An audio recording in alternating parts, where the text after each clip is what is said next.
سلام به همه شما رفیقای دیگر، چه خبره؟ حالتون چطوره؟ بریم زودتون سریع 0 تا 100 تمامی چیزها در مورد صدا، لایه صدا رو توی پریمیر یاد بگیریم و ازش استفاده بکنیم. خیلی خب رفقا، همونجوری که میبینید من یه فایلی رو وارد پنل پروژکتم کردم و میخوام باش یه سکانس بسازم. میکشم میندازمش روی تایملاین و خودش یه سکانس متناسب با ویدیوم برای من میسازه.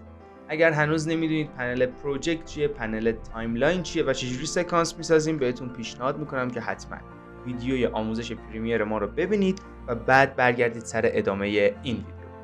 بریم با هم دیگه وارد بحث صداها بشیم. لایه‌های صدا و ویدیو توی پریمیر از همدیگه جداست. این لایه‌های بالا که کنارش وی داره رو میگن لایه‌های ویدیو، یعنی فقط تصاویر و ویدیوها روی این لایه‌ها قابل نمایشه، و لایه‌های پایین که A1, A2 و A3 هستن اینا لایه‌های صدای ماست و میتونیم ما اینا رو یکم مثلا فاصله بدیم که ببینید قشنگ با این خط از هم تفکیک شد. لایه‌های صدای ما توی پریمیر ویو فرم دارن. ویو فرم به این حالت بالا پایینا و سینوسایی که اینجا میبینید به اینا میگم. من یه ذره زوم میکنم که بهتر ببینید. نگاه کنید، اینا صداهای ماست. مثلا اینجا صدا خیلی شدیده رفته بالا و اینجا صداها پایین‌تر و کمتر. خیلی خوب رفقا، بریم سراغ گزینه‌هایی که اینجا وجود داره و به دردمون میخوره. همونطور که میبینید لایه ویدیو من روش کلیک میکنم، سلکت میشه و روی A2 قرار میگیره. این قفل کنار روش نوشته تاگل ترک لاک.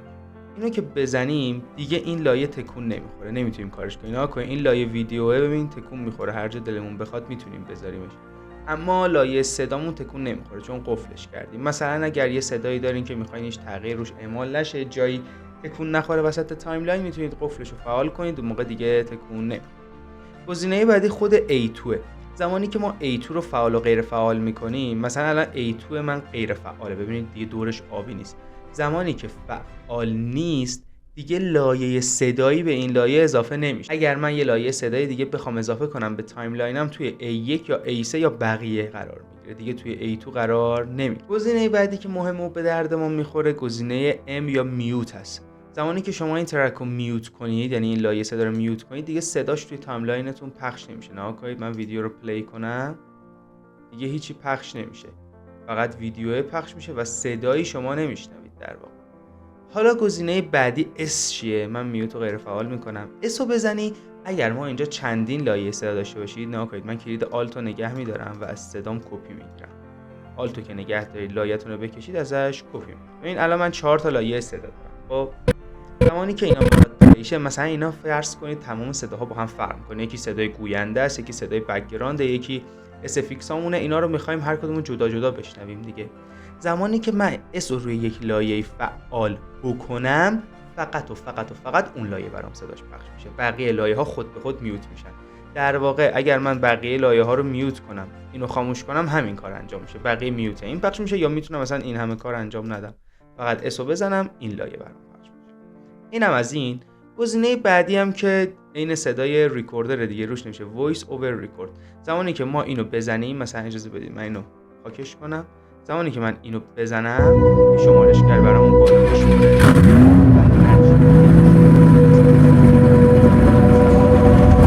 میزنم. نگاه کنید این لایه رو الان برای من ساخت. این لایه صدا همین لایه صدایی که من الان روش حرف زدم و برام ریکورد کرد. اینم از این گزینه. یه چیز خیلی مهم دیگه هم که حتما باید حواستون بهش باشه، این V1 و A1. زمانی که A1 اینجا خاموش باشه رفقا، شما اگر بخواید یه لایه ویدیویی وارد کنید، نگاه کنید صداش وارد نمیشه. چرا؟ چون شما دارید به پریمیر میگی اودیو یا A1 رو برای من وارد نکن، فقط ویشو وارد کن، ویا روشنه دیگه. پس زمانی که دیدید دارید هی ویدیوتون رو وارد میکنید صداش نمیاد و مطمئنید ویدیوتون صدا داره، بیاید این A1 رو فعال کنید و اگر الان واردش کنید، نگاه کنید صداش هم باهاش وارد. اینم از این گزینه. این قسمت کاراش تموم شد. بریم با هم دیگه وارد پنل اسنشیال ساوند بشیم. اگر اسنشیال ساوند رو ندارید، میرید از پنجره ویندوز و اینجا اسنشیال ساوند رو میزنید که تیکش روشن بشه. لایه اسنشیال ساوند به ما یه سری قابلیت‌های آماده پریمیر میده واسه تنظیم صدامون. مثلا اینجا رو نگاه کنید دوستان، این صدا خیلی اینجا صداش بالاست، تقریبا کل ویو فرم اینجا رو پر کرد. ما برای کم کردن این صدا چندین تا راه داریم.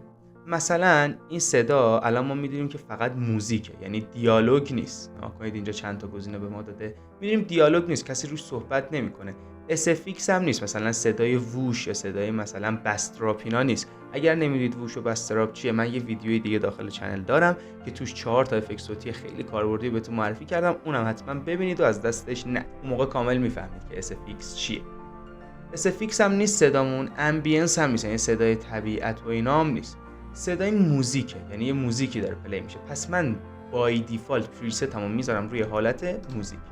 وقتی پریستم بشه موزیک، جا به من چند تا پریست دیگه میاد. مثلا Balanced Background Music. یعنی چی؟ یعنی این صدای موزیک ما بک‌گراند یه دیالوگ یا بک‌گراند چیز دیگه ایه، ما میخوایم این با اون تنظیم شه. مثلا من الان Balanced Background Music رو بزنم، نگاه کنید چقدر صداهاشو آروم کرد. نگاه کنید من Clear Audio Type رو میزنم، دوباره موزیک و Balanced Background. Waveform رو نگاه کنید الان کوتاه میشه. Waveform برای من کوتاه شد، یعنی صدا کمتر شد. خب این یه راه تنظیمه زمانی که شما دو تا لایه صدا دارید میخواید با هم مچش کنید. یه کار دیگه چیه؟ من کلیر اودیو تایپ رو میزنم، دوباره موزیک. ببینید اینجا کلیپ ولوم خودش به ما داده تنظیماتشو. الان روی 0 دسیبله. هر چی به سمت راست بره و نهایتا به 15 دسیبل برسه که بلندترین حالتشه، این صدا رو برای من بلند میکنه. زمانی که نمیخوام مثلا این تنظیمات رو انجام دادم خراب شده، یه 2 تا کلیک بکنم دوباره میاد وسط. زمانی هم که بره پایین نهایتا تا منفی 60 دسیبل بره، این صدا کاملا میوته دیگه، اصلا هیچ صدایی ازش نمیاد. اینجا هم که گزینه میوت داره، این هم که گزینه لول. اگر این گزینه لول رو برداریم، در واقع اثرات این لایه از بین میره دیگه، نمیتونیم کم و زیادش کنیم. ما میذاریم روشن بمونه و با این صدا رو کم و زیاد. بریم باقی تنظیمات دیگر هم بهتون یاد بدم. من اینجا میخوام از این حالت موزیک بیام بیرون، این صداشخاله رو نزنید تا پریستتون رو دیلیت کنید. چیز خوبی نیست. پریستتون وقتی دیلیت بشه دیگه نمیتونید ازش استفاده کنید. کلیر اودیو تایپ رو میزنم، برمیگردم به اینجا. مثلا صدام دیالوگه، صدایی که من همین الان دارم این ویدیو رو برای شما صحبت میکنم و با این دیالوگه صداشو تنظیم کردم. میام اینجا تو پریست ها ببینید بک‌گراند والا داره، بالانس های تون وایس داره، بالانس لو تون وایس داره، کلین اپ نویزی دیالوگ داره و اینا هر کدوم توی وایس های مختلف به دردتون میخوره. مثلا این لارج روم اگر بزنم، صدای من همونطور که الان دارید میبینید یه جوریه که انگار توی یه اتاقی هم که هی فیدبک داره، صدا میره و میره. یا مثلا فرام تلفن رو بزنم، همونجور که میبینید صدام یه حالتیه که انگار از پشت تلفن داره پخش میشه. و اگر مثلا کلین اپ نویزی دیالوگو بزنم، واسه من صدامو نویزگیری میکنه. صدای نویزگیری شده یعنی چی؟ یعنی اگه مثلا یه صدای کولر ریزی بیرونه، یه صدای خش و خوش ریزی بیرونه، اونا رو براتون میگیره و صدای من الان کلین اپ نویزی دیالوگی که داره براتون پخش میشه. توی مثلا پریست کلین اپ نویز دیالوگ شما میتونید از اینجا لاودنسش رو بذارید روی اتومات، یعنی خودش تنظیم کنه بلندی کوتاهی صدا رو، معمولا روی اتومات زیاد بهش کاری نداشته باشید.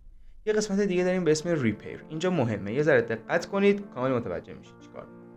ریدیوس نویز یعنی شما اگر اینو ببرید بالاتر، بیشتر براتون نویز گیری میکنه، صداتون بیشتر سیستمی میشه، بیشتر میکروفونی میشه و اگرم خیلی تا ته ببرید بالا، خب گم میزنه به صداتون دیگه. سعی کنید یه جایی همین وسطا باشه یا همون حالت دیفالت خودش هم چیز بدی معمولا در نمیاد. حالتهای دیگه ریدیوس رامبل، دی هام، دی اس، ریدیوس ریورب، اینا واسه تنظیمات دیگه. مثلا ریدیوس ریورب اگر ببرمش بالا، ریوربامو میگیره. ریورب یعنی همون صدایی که مثلا تو کوه یا تو اتاق بزرگ حرف میزنید صداتون میره و برمیگرده، اون ریورب. صدای ریوربتون رو میگیره اگر بره بالا، یا اگر خیلی پایین باشه صداتون ریورب داشته باشه مشخص میشه.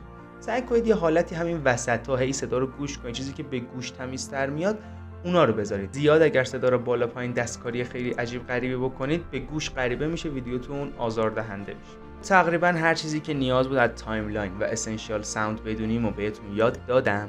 بقیه‌اش دیگه مونده فقط به تمرین خودتون. برید اینو روی ویدیوهای مختلف پیاده کنید و دستتون راه بیفته. الان شما الفبا و بیسیک کار رو بلدید، فقط باید با این تنظیمات چندین تا ویدیو کار کنید. 10 تا 15 تا ویدیو رو که باش ادیت بزنید کامل دستتون میاد، خودتون استادش میشید. پس نگران موضوع یادگیری نباشید. خیلی خوب، رفقا دیدید چقدر راحت توی پریمیر 0 تا 100 لایه صدا رو یاد گرفتیم. حتما برای آموزش‌های بیشتر وارد چنل بشید، چون آموزش‌ها به صورت خودمونی ضبط شده، اصلا نکته نامفهومی نداره. راحت با نگاه کردن یکی دوباره ویدیوها تمام پریمیر رو راحت یاد میگیرید. حتما چنل رو سابسکرایب کنید، ویدیو رو لایک کنید، توی کامنت ها نظرتون راجع به ویدیو برای من بنویسید و خیلی ممنونم از اینکه هستید و حمایت میکنید. تا ویدیو بعدی و آموزش بعدی ادیتگر بمون.